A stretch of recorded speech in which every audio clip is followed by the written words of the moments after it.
Jataa tije mar okumba mar thieth mar NHIF Elijah Wachira okwedo weche ma wachore ni jotije mag NHIF ibiro riembe tich e kinde kata dar okumba mar thieth kowuok NHIF nyaka e SHA.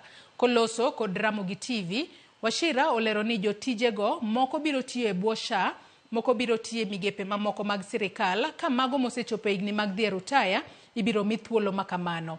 Nyaka sani jo Kenya milion 1.9 osendikore e bwo okumba manyien mar SHA mibiro chak tii godo chakre tich ariyo juma manyien.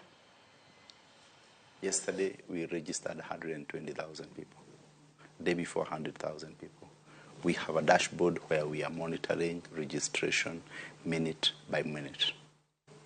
As we speak, we are at about 1.93 million Kenyans. By the speed at which they are registering, we are convinced by Monday, Tuesday, we shall have the number.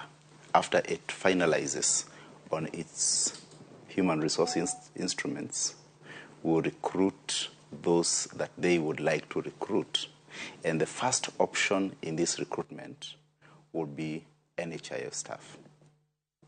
Those that are not recruited by SHA, for whatever reason, will have another two options.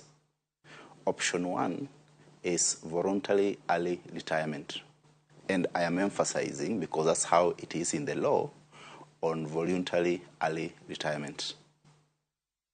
So those that will elect to retire will be given that opportunity.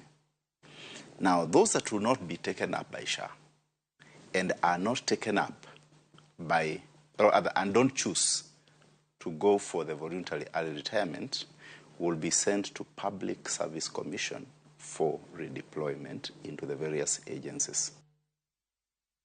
Jogombulu e kar chung'od bura ma Ugunja